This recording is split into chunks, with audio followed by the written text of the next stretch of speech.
falando aqui a respeito das teorias administrativas da gestão, né? Teorias administrativas que surgiram aí nesse período da primeira, segunda, terceira, quarta Revolução Industrial, e elas foram vividas, produzidas e escritas por autores aí que viveram,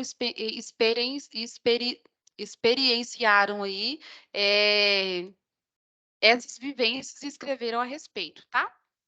E nos dias atuais, essas teorias administrativas, elas têm um papel muito importante nas organizações, que é elaborar, né, planejamento, desenvolver boa visão do mercado, construir alicerces, e aí a gente vai entender o porquê exatamente estudar relações humanas e por que que existe a figura do RH, né, dentro das organizações, por que que existe, por que que surgiu, né? E aí eu vou começar falando para vocês a respeito dessas teorias. Teoricamente, a gente tem 30 minutos, acho que dá tranquilamente para poder falar a respeito. Eu gostaria de ter o envolvimento de vocês um pouco maior, mas em virtude do nosso pouco tempo, né, eu acho que eu vou direto no assunto para até terminar no horário, tá? Então, Uhum. falando aqui de teoria teorias administrativas, o que que a gente vai ver aqui? Dentre essas teorias que a gente vai ver, nós vamos estudar aqui a teoria da administração científica, que acho que essa teoria da administração científica é a teoria clássica, todo mundo deve saber de qual é salteado, né? Vocês estão no terceiro período, deve ter visto isso, por exemplo, lá em qualidade, em outras áreas, igual, por exemplo, gestão da produção, vocês devem ter visto ou devem estar vendo isso em outras disciplinas. Nós vamos estudar um pouquinho sobre teoria das relações humanas, principalmente esse semestre, né? Mas a gente vai entender o porquê que a teoria da burocracia, a teoria neoclássica, desenvolvimento organizacional, por que que essas teorias foram importantes aqui para o nosso RH, né? A figura do relacionamento aí entre as empresas. E aí, olha só, esse aqui é só um cronograma de tempo que surgiu que foi registrado, na verdade, né, desde 1903 até mais ou menos 1990. Então, esse foi o período histórico, né, onde essas teorias elas foram estudadas, praticadas e escritas, tá? Hoje nós vivenciamos ela e vocês vão ver aqui dentro dos conteúdos complementares que eu vou postar para vocês, que normalmente estaria na plataforma, mas vocês vão ver que a gente vivencia muito isso. E aos poucos, até o final da disciplina, vocês vão perceber que tem algumas empresas que ainda trabalham no formato burocrático, tem outras, por exemplo, que já funcionam num formato mais aberto, que essas abordagens mais contingencial, mais estruturalista, mais aberta, né? E outras, por exemplo, que ainda funcionam naquele modelinho industrial, né? No modelo científico, modelo clássico, ou neoclássico que nós tínhamos ali na década de 60, de 70, tá bom? Tranquilos até aqui? Sim. Sim, professor. Ótimo. Beleza. Tranquilão. Beleza, então, a primeira, e acredito que uma das mais famosas das teorias administrativas foi a teoria científica. Essa teoria, ela tinha uma ênfase na tarefa. Eu não sei se vocês se lembram, mas quando nós estudamos lá no primeiro período, a Revolução Industrial, o processo de Revolução Industrial, então a gente tinha basicamente ali o surgimento das indústrias, né? Então a gente tinha muita coisa operacionalizada. E naquela época, a primeira teoria, ela dizia o seguinte: vamos focar nas tarefas, né? Então, vamos dar um ênfase nas tarefas durante o processo industrial, e aí essa teoria, ela tem uma ênfase mais na tarefa, mais na organização racional. Então, por exemplo, nesse período aqui, os autores que estudaram, que abordaram sobre ela, eles diziam o seguinte: não, vamos focar na divisão, na simplificação das atividades. Pensa aí comigo, você que está aí me assistindo agora, né? Porque vocês estão me assistindo. Ficou parecendo televisão, né, gente? Ficou parecendo no YouTube. Mas Eu você que tô está aí me assistindo. assistindo agora, espero que não. Pois é, você que está assistindo aí minha aula agora, que espero não estar dormindo, que esteja aí fazendo a sua janta, né, assistindo aí, comendo lanche ou tomando uma cervejinha. Então, nesse período aqui, a administração científica, ela era mais focada na especialização, da atividade. Então, pense comigo aí, você que está me assistindo, uma esteira, né, uma indústria de sapato, por exemplo, e nessa indústria de sapato, vamos dividir as tarefas. Então, uma pessoa corta o couro, uma pessoa trata o couro, aliás, depois a outra corta, depois a outra vai tratar o couro de novo, vai costurar, vai lixar. Então, ali nós temos uma divisão das tarefas, né? Uma simplificação. Então, essa administração científica, a gente tinha ali o estudo dos tempos e movimentos. Ou seja, percebeu-se aqui que se eu, por exemplo, reduzir em pequenas atividades, fracionando a minha operação, eu percebo que eu gasto menos tempo e menos movimento ao realizar as atividades. Vocês percebem aí algo semelhante com a indústria que a gente tem hoje? O que vocês acham? Sim, não? Tem. Não sei. Não Ótimo, sei, então pessoal. não sabe, né? Porque tem muita gente que às vezes não é da área, né? Mas se você entrar, por exemplo, no espaço Hein, Vânia? industrial, sim, pode falar, Romário. Eu trabalho no frigorífico, como acho que todos sabem, e lá é bem presente essa questão de divisão de tarefa, organização racional, simplificação, especialização, porque assim tem muito isso, que nem exemplo, tem a pessoa que tira o couro, tem a pessoa que desossa, tem a pessoa que refila, então Exato, assim, é bem presente essa questão. exatamente. E é interessante o seguinte, que quando a gente estudou, por exemplo, lá no início, a Revolução Industrial, a gente não estudou as teorias, mas a gente sabia dos processos porque a gente foi vendo a evolução, né? Então, depois disso, a gente percebeu, a gente tem ele, Taylor e Fayol falando, né, a respeito, a gente tem depois também outros autores falando, olha, mas nesse formato aqui, por exemplo, nós teremos ali o colaborador fazendo o mesmo movimento repetido o dia inteiro. Trazendo, né, esse contexto aí que a gente estudou para relações humanas, e isso para o empregado não era muito bom. Lembrando que naquela época nós não tínhamos a figura do gestor, nós não tínhamos a figura de um RH, de um departamento pessoal. Então, quem contratava eram os líderes da fábrica, colocava mulheres, adultos, crianças, velhos para trabalhar, fazendo o mesmo esforço repetitivo, né? Tanto é que a gente tem até aquele filme do Charlie Chaplin, né? Se a gente tivesse em sala de aula, né, com mais tempo, eu ia colocar para vocês assistirem para a gente ver um pouquinho. Mas dado o nosso tempo aqui no formato EAD ele O ser da um pouco fábrica, mais professor? curto, sim, na verdade, o ideal seria ver o filme todo, porque o filme ele retrata não só a vivência dele na fábrica, mas vai mostrar um pouquinho do contexto histórico que ele vivia naquela época.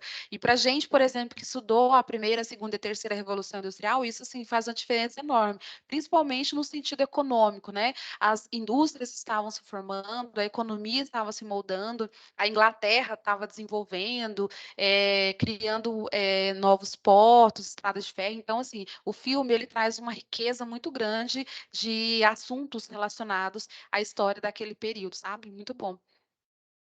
E aí, para alguns autores, né, para algumas indústrias, algumas fábricas, fazia sentido a gente simplificar os processos e dividir os processos, porque assim a gente podia observar o tempo, o movimento gasto e fazer o quê? Reduzir custo, que era o maior objetivo, porque a ideia aqui era produzir mais com menos, né, incluindo mão de obra. No segundo momento, a gente tem aqui a teoria clássica, e a teoria clássica ela já começa a pensar numa empresa como estrutura. Então, por exemplo, a gente tinha diversas fábricas, a gente só tinha esse modelo e ao longo desse período aí, alguns autores começaram a perceber o seguinte, falou, olha, a gente precisa ter um tipo de organização aqui nas nossas empresas, né? Então, não existe só o modelo fabril para trabalhar. Então, eu, por exemplo, vendo o sapato, eu não produzo o sapato, então eu preciso ter uma uma estrutura diferente, né? E aí a teoria clássica ela começa a estudar um pouco da estrutura e a gente começa a observar algumas funções, departamentos sendo formados ali dentro da empresa. Então a gente começa a ver o surgimento da área comercial, das áreas que são mais técnicas, né? Da área de segurança, porque vocês vão perceber que ao longo desse período perdia-se muitas pessoas, né? Seja com trabalho escravo, com, por exemplo, acidentes de trabalho. Então, muitas das disciplinas que vocês estudam hoje, por exemplo, começaram a ter os primeiros estudos exatamente por conta desses problemas, né? Segurança, saúde, segurança do trabalho, por exemplo, começou aqui. Legislação trabalhista também começou a surgir nessa época. A área de marketing também surgiu nesse período, né? Então, a gente começa a ter as divisões aqui, tá? Então, esse é o principal dos pontos da teoria clássica. E aí, eles começaram a entender o seguinte: beleza, nós temos a parte industrial muito bem desenvolvida, porque a gente já começou a mapear e perceber que a gente pode dividir em esteiras e a divisão dos processos, mas a gente precisa também estruturar o restante da empresa, né? A pessoa que vende nem é exatamente a mesma pessoa que tem as características técnicas, né? Então a gente começa a perceber que quem tem perfil comercial nem sempre é o cara que é o cara do financeiro. As pessoas que são da administração ou do administrativos normalmente não são as pessoas técnicas, né? E você percebe isso, existe hoje de forma muito clara. Às vezes a pessoa, por exemplo, é contratada por uma empresa, né? Às vezes até tem experiência, mas se ela não tiver perfil, muitas vezes nem é contratada, né? E aí a gente vem aqui para a questão da organização, né? O início da gestão, que consiste em prever, organizar, comandar, coordenar e controlar. Se a gente for parar para analisar, esses aqui são os princípios básicos da administração, da gestão. Né? Então, eu não lembro se eu ministrei para vocês a disciplina de organização do trabalho. Eu ministrei. Quem ministrou essa disciplina para vocês? Vocês A senhora lembram? mesmo. Foi, né? Sim. Porque aqui, exatamente nesse ponto aqui, que são as primeiras aulas, eu lembro de ter colocado, se eu não me engano, aquele filme das formigas. Vocês lembram? Vocês nem lembram, né, gente? Tem tanto tempo, né? Foi ano passado. Eu lembro da formiguinha. Exatamente. Então, ali, eu até coloquei para vocês também um estudo de caso, que era o do Conselho de Jetro, que ele pede para Moisés dividir o povo, simplificar o povo, e aí ele começa a estruturar dessa forma, né? Que são os princípios básicos da organização. E a disciplina de organização do trabalho, ela é basicamente um resumo da disciplina de administração. E aí, essa disciplina da administração ela começou a surgir exatamente nessa época aqui, porque os autores começaram a ver na prática a necessidade de prever, organizar, comandar, separar por departamento, ter uma pessoa que controla, porque não é só de produção que vive uma empresa, né? Aí depois a gente tem a teoria das relações humanas. Dentro da teoria das relações, na verdade, essa teoria aqui é uma das últimas. Vou até passar para a próxima, porque depois eu volto nela. A próxima que nós temos aqui é a teoria da burocracia. Quando eu falo teoria burocrática, o que vem à mente de vocês? Vocês conseguem pensar em alguma empresa que ainda trabalha nesse formato? Hoje, nos dias de hoje, vocês conseguem perceber? Sim ou não? Caixa Econômica e banco. Caixa Econômica, banco, órgãos públicos de forma geral, né? Então, assim, o próprio Sistema S, que é o sistema que eu trabalho, por exemplo, ele ainda funciona no formato burocrático, né? Então, por exemplo, a gente tem muito processo, tem muita ênfase na estrutura, o caráter legal e normativo, SUS. O SUS, né, também, principalmente o SUS, né, gente? Ele funciona como um sistema normativo e estrutural muito pesado. Se você faltar a assinatura, por exemplo, de uma pessoa, um médico ou um documento, você não consegue avançar no processo e aquilo se perde. Né? Então, precisa ver o tanto que isso é burocrático. Então, a teoria aqui da teoria da gestão burocrática, né, ela tinha um foco muito grande na ênfase na estrutura, porque, olha só, primeiro a gente percebeu que nós precisávamos nós criamos aqui departamentos, criamos aqui várias áreas e criamos pessoas para poder gerir. Só que depois foi percebendo que havia a necessidade de ter um processo, precisávamos ter hierarquias, precisava ter um caráter normal, legal e normativo, e principalmente formalidade nas comunicações, porque senão, se você não tiver uma regra muito clara entre os departamentos, cada um vai pedir do jeito que quiser, da forma que quiser. Então, quando a gente não tem isso muito bem desenhado, vira uma zona, né? E foi o que aconteceu nesse período aqui. Nós tivemos aí, basicamente, o surgimento da teoria burocrática por conta dessas necessidades. Então, foi surgindo aí a necessidade de ter um caráter normal, legal e normativo.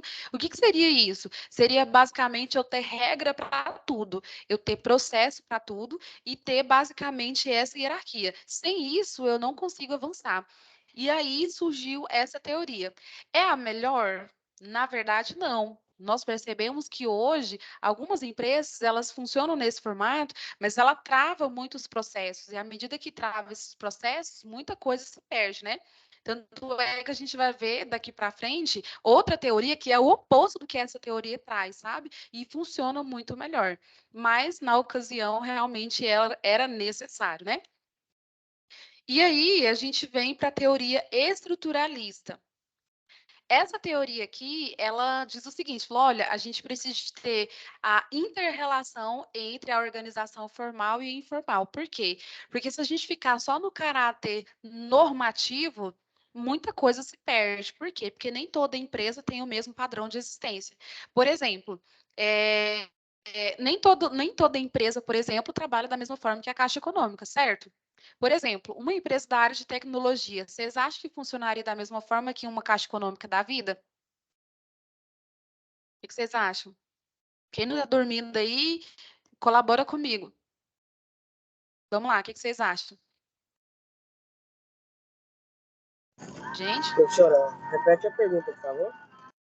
eu perguntei o seguinte: na teoria burocrática, nós temos regras e padrões, certo? Quando nós entramos na teoria estruturalista, nós temos exatamente o oposto. A gente está falando da inter-relação entre a organização formal e informal. Eu lembro que lá no primeiro período eu trouxe para vocês a diferença da empresa com a estrutura formal e informal.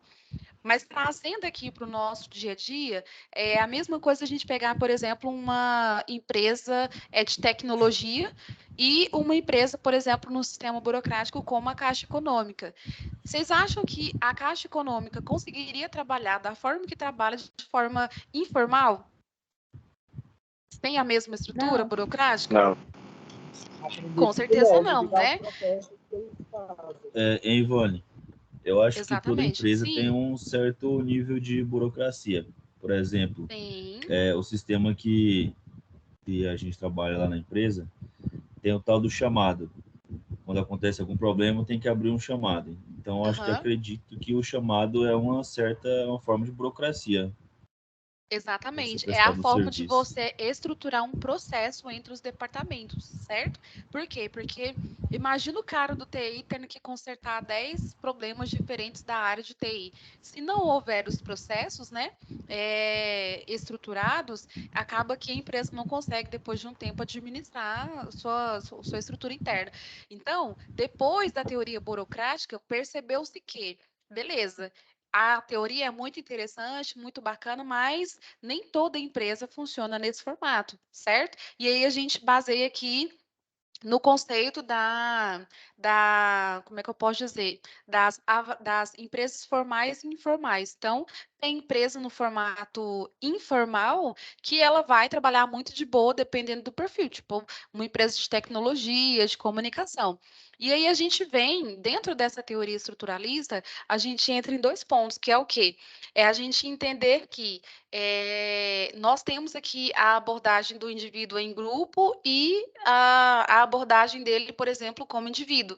Aí aqui, nessa estrutura, a gente já começa a ter uma organização mais pensada no comportamento interno da empresa. Então, aqui a gente não considera só os processos, só as normas, aqui a gente já começa a olhar para o indivíduo, numa abordagem de, tipo assim, por exemplo, quando eu estou na primeira teoria, eu não olhava o meu colaborador, ele nem era colaborador, ele era um recém-empregado, que trabalhava lá como Charlie Chaplin, no 12, fazendo a mesma coisa. Aqui não. Aqui a estrutura, a teoria estruturalista, ela diz o seguinte: fala, olha, eu tenho que enxergar o meu colaborador como indivíduo e ele como em grupo. Eu tenho que enxergar a empresa como indústria, mas também existem outras organizações. Existem organizações que trabalham com prestação de serviço, com comércio, com produção, mas não exatamente só com o processo industrial, né? E aí, essa é a teoria que vem depois da teoria da burocracia, porque, tipo assim, a gente olha e fala assim, olha, legal, muito bom essa teoria burocrática, a gente utilizou bastante, mas tem perfis de empresa que não serve trabalhar dessa forma. Até aqui tudo tranquilo? Sim. Beleza. E aí a Sim. gente avança para a teoria dos sistemas. Na teoria do sistema, por exemplo, eu já começo a pensar na empresa como ambiente. Então, por exemplo, eu tenho aqui meu ambiente interno, meu ambiente externo, aquilo que entra, né?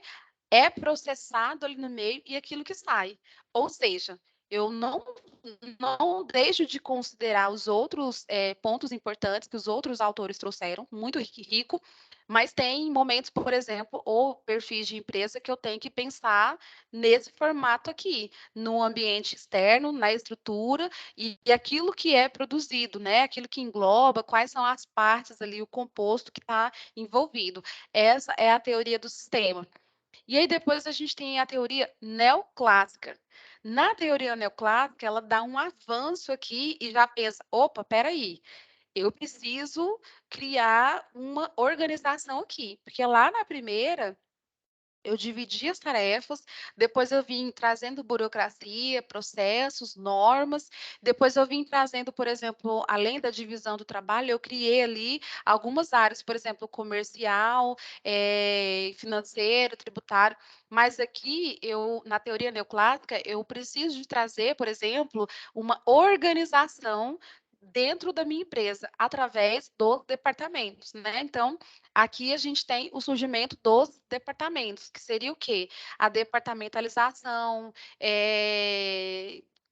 a hierarquia, né? Eu esqueci o nome agora, gente, da estrutura. Sobrando? Não. Não, o organograma. Gente do céu, é o Covid, meu Deus. Aqui eu tenho o surgimento do organograma. Lembra aquele famoso organograma? Por quê? Porque aqui eu já começo a departamentalizar a minha empresa. Aqui eu já tenho a diretoria, a área comercial, a área de cobrança, a área de logística, a área financeira, a área tributária, a área de qualidade, né? Dependendo da empresa. Então, aqui eu já começo a ter uma organização linear, funcional, staff, comunicação. Então, eu começo a desenhar uma empresa mais organizada. Isso aqui a gente viu um pouquinho lá no primeiro período dentro de organização, né? A gente estudou um pouquinho sobre departamentalização, mas aquilo que a gente estudou partiu dessa teoria neoclássica, tá? Aí, já estou finalizando, viu, gente? A gente tem a teoria comportamentalista. O que que essa teoria quer dizer? Ela começa aqui a ter um envolvimento de profissionais mais voltado para a gestão de pessoas, né? E a gente começa a perceber o seguinte, falou, olha, eu tenho que entender que eu tenho, dentro da minha empresa, dentro da minha organização, eu tenho indivíduos que agem e se comportam como indivíduo. Entretanto, há momentos em que eu tenho que considerar esse indivíduo como organização. E aí eu tenho como é que eu posso dizer? Esses dois ambientes, né? E aí, nesse meio tempo aqui, surgiu os fatores motivacionais e os fatores higiênicos, né?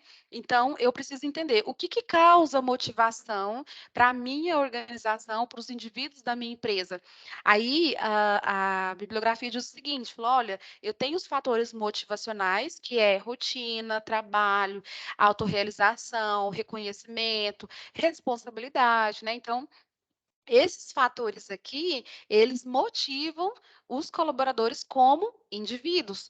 Entretanto, eu tenho os fatores higiênicos que podem também ocasionar uma desmotivação nos meus indivíduos como forma de organização, que seria o quê?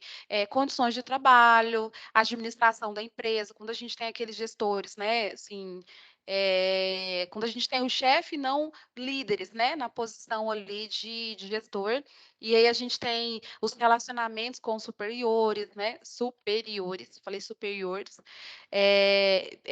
benefícios, né, quando a empresa não paga direito, ou não tem benefícios, ou às vezes, né, não tem boas condições de trabalho. Então, nessa teoria comportamentalista, a gente começa a ter um olhar mais focado no comportamento, tanto do indivíduo como da organização, e a gente começa a ter uma balança aqui, querendo, né, assim, um gritar mais que o outro.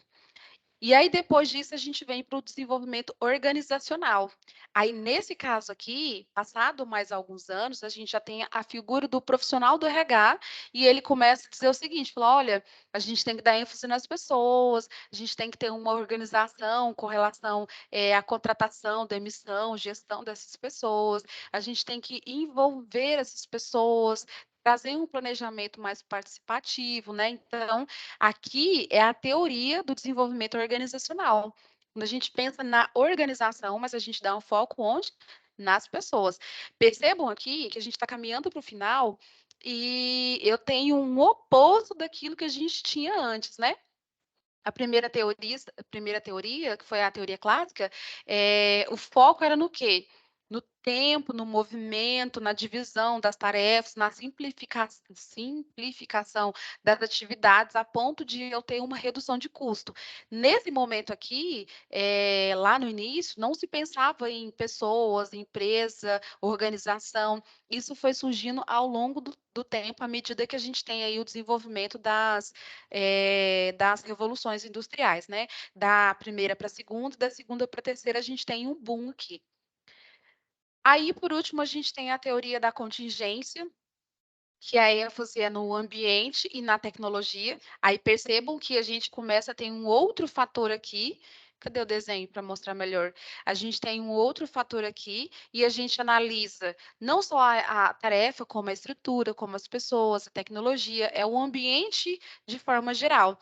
E aqui, não sei se vocês conseguem visualizar o meu mouse, mas aqui, olha só, a gente tem os departamentos se comunicando. Então, todo mundo comunica com todo mundo.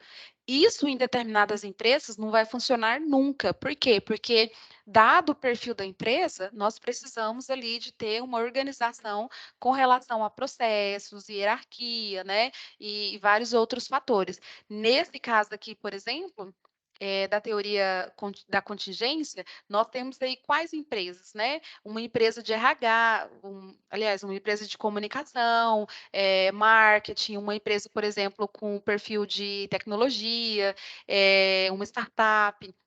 E aí a gente vai perceber que o formato dela é oposto ao formato que a gente tinha anterior do organograma, né? Que necessita aqui dos processos engessados, das hierarquias muito bem desenhadas, do departamento funcionando. Então, essa teoria aqui, ela vem para poder trazer os pós e os contras entre uma e outra, né? E aí, por último, eu entro na teoria das relações humanas, que é a última que a gente ficou de ver, que eu trouxe para vocês aqui. Na teoria das relações humanas, a ênfase aqui é nas pessoas, a gente percebe aqui, né, os profissionais de RH, eles começam a perceber que não há exatamente só o fator financeiro que motiva, né? Então, eles começam a perceber o seguinte, falou, olha, por mais que às vezes você aumente o salário do seu colaborador hoje, daqui a 3 meses ele já vai assim, incorporar esse valor a mais que ele recebia no salário e ele já vai estar gastando muito mais, daqui a pouco ele vai precisar de outro aumento, sabe? Então, o RH, os profissionais, né, da área começou a perceber o seguinte, falou, olha, o incentivo financeiro não é a única forma de motivar. A gente tem outras formas de motivar esse colaborador. E aí a gente viu na teoria, né, organizacional que o ambiente, ele motiva, as condições de trabalho motiva, ter um bom gestor também motiva, né? E aí a gente começa a perceber que também é outro fator, que é que o colaborador ele não se comporta como um ser isolado. Por exemplo, eu não fui criado para trabalhar sozinho, para viver sozinho. Então, se eu coloco um cara para poder fazer aquela atividade repetitiva o dia inteiro, sem interagir, sem conversar, sem fazer nada, sem fazer nada com outras pessoas, o cara vai estressar. E aí, a crítica do filme do Charlie Chaplin é exatamente isso, né? Ele não se relaciona com ninguém. Então, lá era só a mesma atividade do começo do dia até o final. Ele ia para o almoço, voltava e fazia a mesma atividade. Não tinha relações ali com outras pessoas, né? E, por último, a Eu sou assim no especialização. serviço, professor. É? Você trabalha no supermercado ainda? Sim. Sim, mas a atividade que você executa é assim? Mais ou menos. Então, foi bom você falar nisso, por quê? Porque aí a gente entra num outro fator que eu não coloquei aqui, mas a gente vai estudar ao longo da disciplina, que é o quê? Existem atividades que exigem do colaborador um tempo separado, e existem as pessoas que precisam estar separadas porque ela não tem perfil para trabalhar junto. Esse sou eu, Percebe? professor. Sim. Exatamente. Então, a gente vai estudar isso, por exemplo, daqui a umas 2 aulas, sobre, por exemplo, os perfis de colaboradores. Por isso que a gente vai perceber, por exemplo, se eu pegar um cara lá do comercial e colocar na área de TI ou na área financeira, o cara vai insultar. Por quê? Porque o cara precisa estar conversando o tempo todo, ele precisa estar interagindo, ele precisa estar ali comunicando. E se eu colocar, por exemplo, um cara da área de TI ou da área financeira, tributária, sei lá, trabalhando no comercial, o cara não vai dar conta de desenvolver, porque não é o perfil dele. Percebe a diferença? E aí, eu já estou caminhando Sim. para o final, a gente vai perceber o seguinte, o trabalhador, ele não se comporta de forma isolada, porém, é preciso a gente perceber e entender um pouquinho desses perfis, né? E aí, essa teoria das relações humanas, vocês vão perceber aqui que ela vai se desmembrando aqui em outros estudos, e até hoje, basicamente, ela ainda tem descobertas novas, né? Então, a gente vai estudar um pouquinho de como que isso surgiu, como que o RH hoje vem desenvolvendo isso na prática. A minha ideia, na verdade, era trazer uma psicóloga para a gente trocar uma ideia, e aí estou tratando lá com ela para ver se vai dar certo mesmo, porque aí, dependendo daqui umas 3, 4 aulas, a gente consegue ter um profissional de RH conversando aqui com a gente, tá? E aí, por último, a especialização funcional não cria necessariamente uma organização eficiente. Então, aquele primeiro estudo, onde diz que eu preciso ter pessoas fazendo a atividade muito bem desenvolvida ali, aí essa teoria ela vem dizer o seguinte, falou, olha, não é porque, por exemplo, eu vou especializar o meu funcionário para fazer uma X atividade que a minha empresa vai ser eficiente. Por quê? Porque hoje, o que nós temos hoje, por exemplo, no mercado, é a necessidade de pessoas que pensem fora do quadrado, né? Que são as pessoas aí com inteligência múltiplas, com pensamentos aí diferentes daquilo que ela já está acostumada a fazer, né? E aí, assim, a gente vai estudar isso mais para frente, vocês vão ver que essa teoria das relações humanas é o que a gente tem vivenciado hoje e ela realmente é muito importante. Então, para finalizar, essas relações humanas no trabalho, elas ocorrem de maneira natural, né? A partir das interações aí entre os colaboradores, e a gente vai entender o quanto isso é difícil, né? E aí, por isso que é importante a gente, por exemplo, estudar um pouquinho das habilidades emocionais, um pouquinho das habilidades sociais, para obter um clima organizacional melhor. E aí a gente vai entender mais para frente também o que vem a ser esse clima, né? Porque quando eu falo clima organizacional, por exemplo, o que vem à sua mente? Às vezes, por exemplo, você pensa o seguinte, fala, o clima organizacional da minha empresa é péssimo. Por quê? Porque é um ambiente hostil, um ambiente onde as pessoas, por exemplo, é faca na caveira, né? Que você não pode confiar em ninguém. Então, toda empresa tem esse perfil de pessoas. Porém, a gente vai entender um pouquinho a respeito do ambiente organizacional, qual o impacto que ele traz ou não para o colaborador, né? E para isso, a gente precisa sempre estar ali em interação com outras pessoas. Ou seja, a gente precisa se desenvolver, né? Através das relações, a gente vai ver como que a gente faz isso. Se em grupo, se é separado, se eu tenho perfil para trabalhar mais só, se a liderança influencia ou não, né? Nesse clima organizacional. Então, nos próximos capítulos, acompanhe aí, esteja comigo, assine aqui meu canal. Não esqueça de dar o seu like aí no final, né? Porque nos próximos capítulos a gente vai ter mais cenas desse vídeo. E aí, para finalizar, a gente tem a atividade. Essa atividade aqui, a gente vai fazer uma pesquisa sobre as teorias, né? As teorias administrativas. Gente, me dá só um minutinho aqui.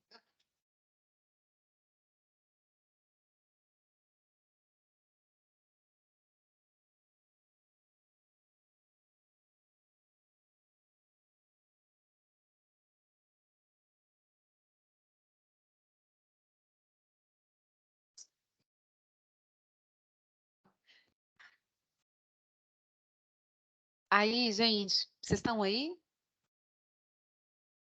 Tá todo mundo aí? Sim. Ah, sim. Era Opa! o professor que eu falei para vocês que colocou os horários das aulas dele no mesmo horário das minhas turmas, e aí ele veio conversar comigo e viu que eu ainda estava em aula. Melhor, né, gente? Certos conflitos é melhor a gente evitar. Mas, voltando aqui para a nossa disciplina, eu vou deixar essa atividade para vocês. Na verdade, eu vou ter que postar ela no WhatsApp, né? Porque até vocês serem cadastrados lá na plataforma do AVA, eu acho que vocês não vão conseguir. Aí, o que eu vou fazer? Eu vou ter que. Deixa eu pensar aqui. Vai ser muita coisa para postar, né, gente?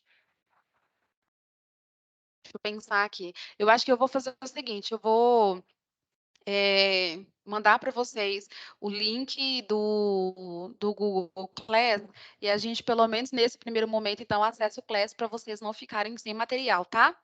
Aí eu vou postar essa aula de hoje, o Beleza. exercício e principalmente os vídeos e material complementar que vem entrando um pouco mais no detalhe com relação a essas teorias, porque eu trouxe o resumo do resumo e eu acho muito importante vocês lerem a respeito, até porque eu falei para vocês, não sei se eu falei para vocês, mas isso aqui normalmente cai muito em concurso público de nível administrativo, tá?